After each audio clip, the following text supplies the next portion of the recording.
আজকের আলোচ্য বিষয় জ্বর নিয়ে। জ্বর, সর্দি, কাশি বা যে কোনো জ্বর আমাদের হয় কেন?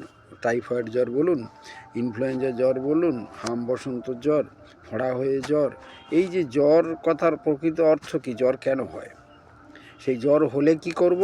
আর জ্বর যাতে আদৌ না হয় তার জন্য আমরা কি করব? আর জ্বর কি প্রকৃত রোগ? জ্বর কাকে বলে? এই সব নিয়ে আজ আলোচনা হবে। তো জ্বর দেখে আমাদের প্রত্যেকেরই ভয়। ছোট ছোট ছেলে মেয়েদের নিয়ে বাবা মা ভয় পায়, স্বামীকে নিয়ে স্ত্রী ভয় পায়, স্ত্রীকে নিয়ে স্বামী ভয় পায়, সবাই আমরা ভয় পাই জ্বর নিয়ে। এই ভয়টা যাতে আদৌ না থাকে, এই জ্বর সম্বন্ধে সেই বিষয়ে জানানো প্রয়োজন মনে করেছি। তো সেই জন্যে আপনাদের সঙ্গে সেই বিষয়ে শেয়ার করছি যে জ্বর কোনো রোগ নয়, মনেতে জানিবে গাত্র তাপ বৃদ্ধিকে জ্বর কহে সবে। এ কবিতায় বললাম, জ্বর কোনো রোগ নয়, মনেতে জানিবে গাত্র তাপ বৃদ্ধিকে জ্বর কহে সবে।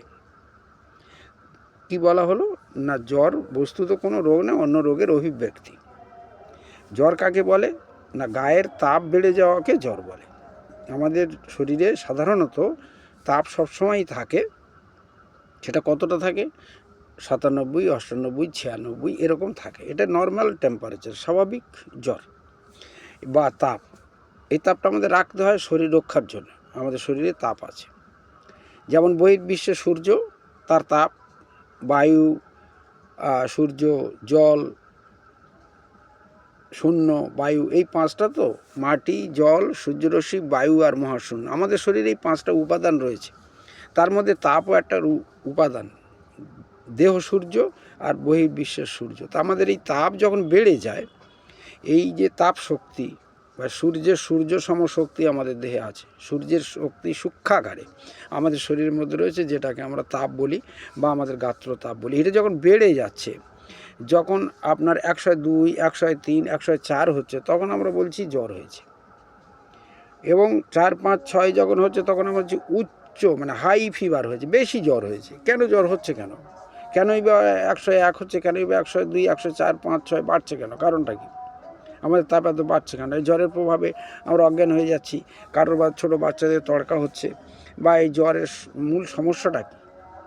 জ্বর হয় কেন বা জ্বরের তাপমাত্রা বাড়ে কেন?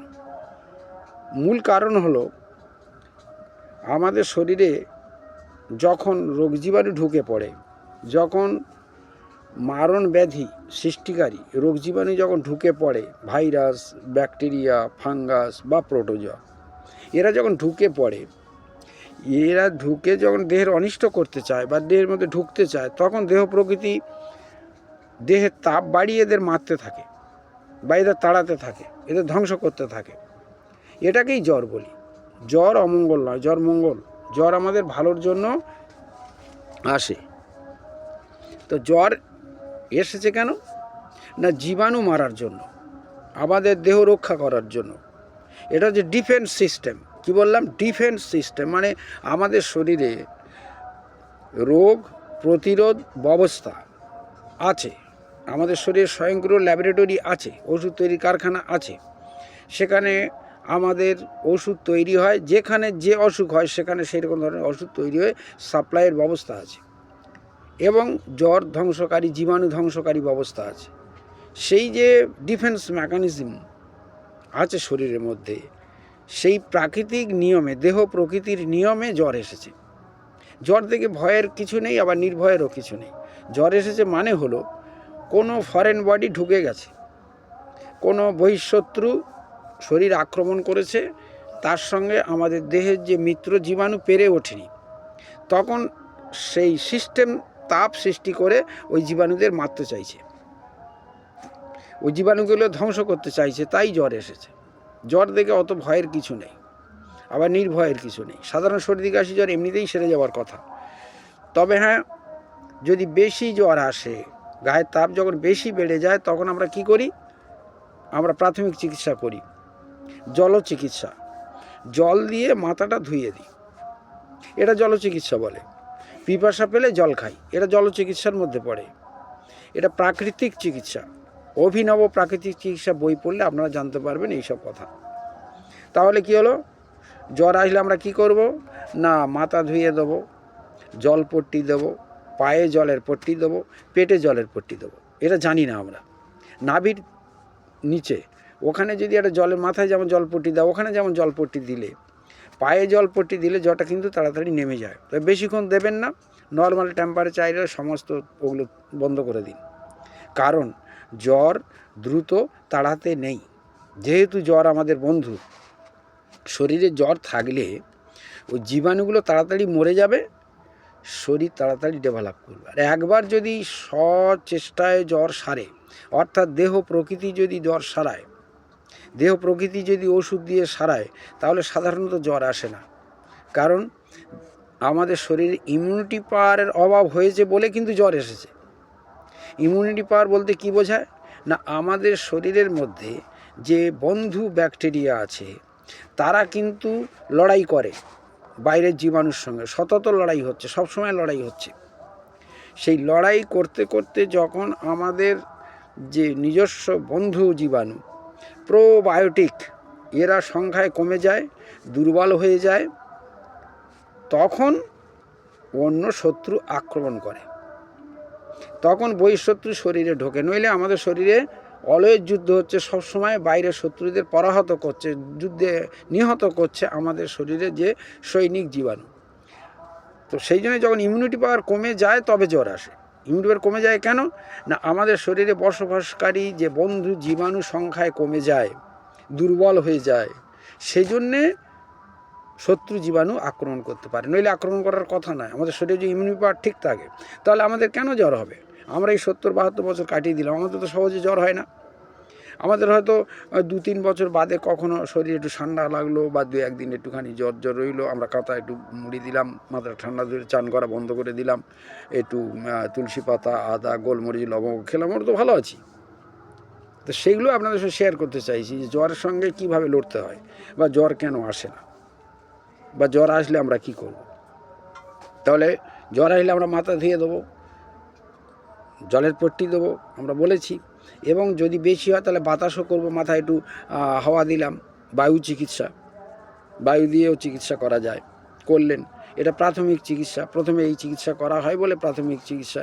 এটা আমাদের মায়েরা বা আমরা আপনজনেরা করে থাকি, এর নার্সিংটা আমরা করি, মানে সেবাটা আমরা করি।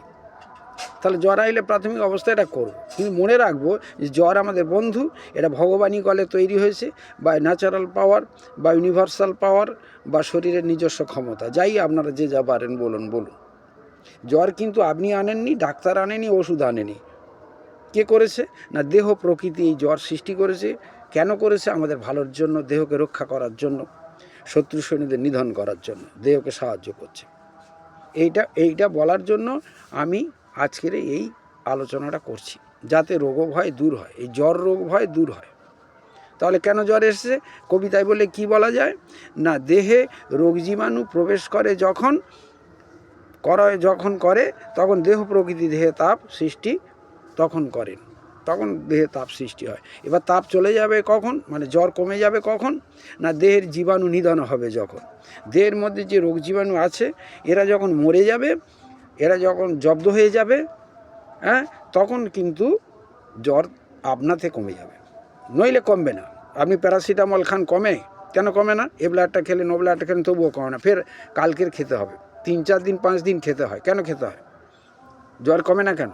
কারণ হলো দেহ প্রকৃতি চাইছে না। আমাদের যে দেহের মধ্যে যে ডিফেন্স মেকানিজম আছে, দেহের মধ্যে যে যন্ত্রপাতি আছে, বা দেহের মধ্যে যে ব্রেনের যে সব কার্যকলাপ, বুঝতে পেরেছেন, তারা কিন্তু জ্বর কমাতে চায় না। যতক্ষণ না দেহের মধ্যে যতক্ষণ না জীবাণু মরে যাবে ততক্ষণ কিন্তু জ্বর কমবে না। সে আপনি ক্যালপল খেলেও কমবে না, আবার জ্বর আসবে। মানে দেহ প্রকৃতি চাইছে না জ্বর কমানোর। আপনারা পাগল হয়ে যাচ্ছেন, জ্বরটা কমে যাক, জ্বরটা কমে যাক। জ্বর কমে যাচ্ছে মানে আপনার দেহের ক্ষতি হচ্ছে। আপনার দেহের মধ্যে যে রোগ জীবাণুগুলো আছে তাদের মারতে হবে তো। হুড়ুহুড়ি করে জ্বরটা কমাবার চেষ্টা করছেন, তাহলে এই জ্বরটা বেশি দিন লাস্টিং করবে। জীবাণুগুলো যদি রয়ে যায় আর গায়ের তাপ কমে যায়, সেটা খুব খারাপ জিনিস। সেই জন্য একটু জ্বর থাক, 2-1 দিন থাক, তবে ওষুধ খাওয়ানো বন্ধ করবেন না। এবার আপনার বলে দিচ্ছি আর কি করতে হবে। আমাদের যেটা আয়ুর্বেদ বা ন্যাচারোপ্যাথি মতে যেগুলো করতে হবে সেটা জেনে নিন। সেটা হলো যখন আপনার জ্বর এলো তখন একটা পিপাসা হয়, জল পিপাসা পায়। এই জল শুধু জল খেতে দেবেন না, ওটা স্যালাইন জল করে দিন। স্যালাইন জল এবং ওষুধ জল একসঙ্গে করে দিন। একটা জল যেটা আমরা খাই, খেয়ে আমাদের জ্বর চলে যায়। 1 গ্লাস গরম জল, 2 চামচ মতো আদার রস, 2 চামচ মতো তুলসী পাতার রস, 4-5টা গোলমরিচের গুঁড়ো, একটু পিপুলের গুঁড়ো, মানে পিপুল একটু থেঁতে ওর মধ্যে দিলাম, একটু জোয়ানের গুঁড়ো। জোয়ান কিন্তু জ্বরঘ্ন, মানে জ্বর নষ্ট করতে পারে, সর্দি কাশি বের করে দিতে পারে জোয়ান। জোয়ান শুধু হজমকারক নয়, জোয়ানের মধ্যে জ্বর সর্দি কাশি সারানোর ক্ষমতা আছে। জোয়ান অধ্যায়ে যা পড়াশোনা করে আমরা পেয়েছি, চিরঞ্জীব বনৌষধি 4র্থ খণ্ডে আছে। আচ্ছা, এবার তাহলে আমরা কি দিলাম না, আদার রস দিলাম 2 চামচ, তুলসী পাতার রস দিলাম 2 চামচ, 5টা গোলমরিচ, লবঙ্গ যদি থাকে তাহলে 1টা বা 2টো দিলেন 1 গ্লাস জলে। এইটা খেলে কি হবে, ওই দিনই সর্দি কাশি জ্বর বা গায়ে ব্যথা ট্যাথাগুলো কমতে আরম্ভ করবে। 3-4 দিন যদি আপনি শুধু এই জলটা খাওয়ান আর একটু চান করা বন্ধ করেন, তাহলে অটোমেটিক্যালি আপনার শরীরে যে জ্বর সর্দি কাশি, সাধারণ জ্বর সর্দি কাশি হয়েছিল, ওটা অবশ্যই কমে যাবে। এবার টাইফয়েড হলে সেটা আলাদা প্রশ্ন, তখন রক্ত পরীক্ষা করতে হবে, তখন ডাক্তারবাবুর কাছে যাবেন। কিন্তু সাধারণ সর্দি কাশি জ্বরের কথা বললাম, আর বেশিরভাগই তো সাধারণ সর্দি কাশি জ্বর, টাইফয়েড খুব কম হয়, ম্যালেরিয়া খুব কম লোকের হয়। তো তাহলে এগুলো যদি আমরা করি তাহলে অবশ্যই ভালো হয়ে যাবে। আর কি করব না, গাটা গরম জলে মোছাবো, গরম জল দিয়ে গা মোছাবো। সেই জলের সঙ্গে বাসক পাতা, কাঁচা হলুদ বাটা একটুখানি দিলেন, বা নিম পাতা, হলুদ বাটা বা বাসক পাতা, এই 3-4টে পাতা দিলে ওই জলটা হয়ে গেল মেডিকেটেড ওয়াটার, বা ওটাকে অ্যান্টিবায়োটিক ওয়াটার। ওই জলে যদি গা মুছিয়ে দেন তাহলে আপনার রুগী তাড়াতাড়ি ডেভেলপ করবে। আমরা এটা করি, করলে দেখেছি যে আমাদের শরীর ভালো থাকে। আমরা অবগাহন স্নানটা করি না, গায়ে জল ঢালি না, মাথাটা ধুয়ে এই জলে গাটা মুছে নিই, নিলে দেখেছি যে আমাদের এই জ্বর সর্দি কাশিগুলো কমে যায়। আর ওই জলটা খেলাম বারে বারে, ওই স্যালাইন জলটা, এবং ওতে একটু আখের গুড় বা মধু দিলাম, আরও ভালো হলো। তাহলে কি হলো, তুলসী পাতার রস, আদার রস, গোলমরিচ, লবঙ্গ আর আখের গুড় আর পাতিলেবু, এই কটাকে একটা একত্র করে খেতে হবে। খেলে বারে বারে, এটা 2-3 বার খাওয়া যায়, খেলে ওই দিনই জ্বর সর্দি কাশি অনেকটা বেগ কমে যাবে। তাও 3-4 দিন খেতে হবে। 5 দিনের আগে 7 দিনের আগে জ্বর কমে না, বলে সপ্তদিবসী জ্বর। তো 7 দিন থাকবে। 7 দিন কেন থাকবে না, আমার শরীরের মধ্যে রোগ মারার জন্য যে আমাদের ইমিউনিটি পাওয়ার, আমাদের রোগ প্রতিরোধ ক্ষমতাটা বাড়বে, রোগ তৈরি হবে। শরীরকে তৈরি হতে সময় দিতে হবে, দেহ প্রকৃতি মা ওদের তাড়িয়ে দেবে। ওষুধ তৈরি করা আছে শরীরের মধ্যে, আমরা এটা ধৈর্য ধরি না, আমাদের অধ্যবসায় নেই, আমরা এ বিষয়ে পড়াশোনাও করি না। সবার কথা বলছি না, মানে আমরা সাধারণ মানুষ যারা, তাদের কথা বলছি। তো আমরা এই প্রাকৃতিক চিকিৎসা, আয়ুর্বেদ চিকিৎসা সঠিক পদ্ধতিতে করি না বলে আমাদের খুব মুশকিল হচ্ছে। এবার ক্যালপল খাবো, নিশ্চয়ই খাবো, ওয়াইমক্স, অ্যামোক্সিলিন গ্লোপুর ওষুধ, অ্যাজিথ্রোমাইসিন, এগুলো যখন না কমবে তখন অবশ্যই খাবো, কিন্তু আমাদের তো খেতে হয় না। সেই জন্যে আমরা বলছি যে এগুলো যদি সঠিক পদ্ধতি মানি তাহলে হয় না। তবে টাইফয়েড হলে, ম্যালেরিয়া হলে বা অন্য কোনো বড় জ্বর হলে রক্ত পরীক্ষা করে ধরা পড়ে, তখন অবশ্যই ডাক্তারবাবুদের পরামর্শ নিতে হবে। সাথে সাথে এগুলো করুন যেগুলো আপনার হাতে আছে। আর কি, গার্গেল করবেন। এই জ্বর সর্দি কাশি হলেই গার্গেলটা করবেন, আমরা শিখিয়ে দিচ্ছি কী কী দেবেন।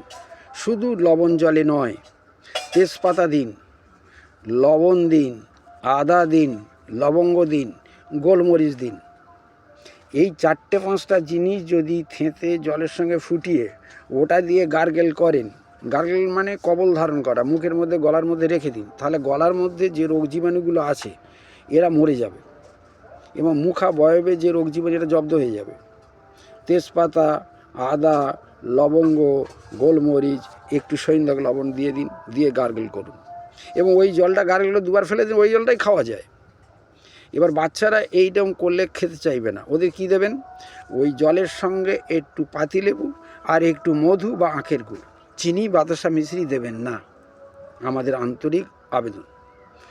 আখের গুড় বা মধু দিয়ে বাচ্চাদের ওই জল গার্গেল করান বা খেয়ে নিন। গার্গেল করতে দিলে অনেক সময় খেয়ে নেবে নি, ওটাই ওর জ্বর সর্দি কাশি ভালো হবে।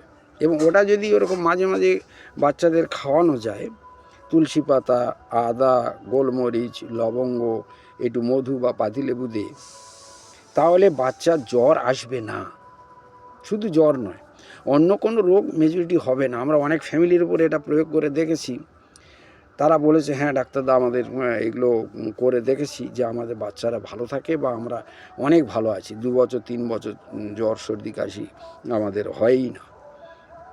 এটা পরীক্ষা করে দেখুন, আপনারা ভালো থাকবেন, অবশ্যই ভালো থাকবেন।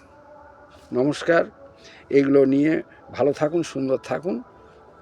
এই পর্যন্ত আমরা আজকের মতো এটা শুরু করেছিলাম এই জ্বর সম্বন্ধে ভয়ে যাবার জন্যে। এরপরে আবার দ্বিতীয়বারে বলবো যে কোন জ্বরে কি খেতে হবে। এটা সাধারণ জ্বরে বললাম, এবারে আমরা টাইফয়েড, ম্যালেরিয়া বা অন্য কোনো জ্বরে কি খেতে হবে সেটা বলে দেবো। এরপরের ভিডিও জন্য অপেক্ষা করুন।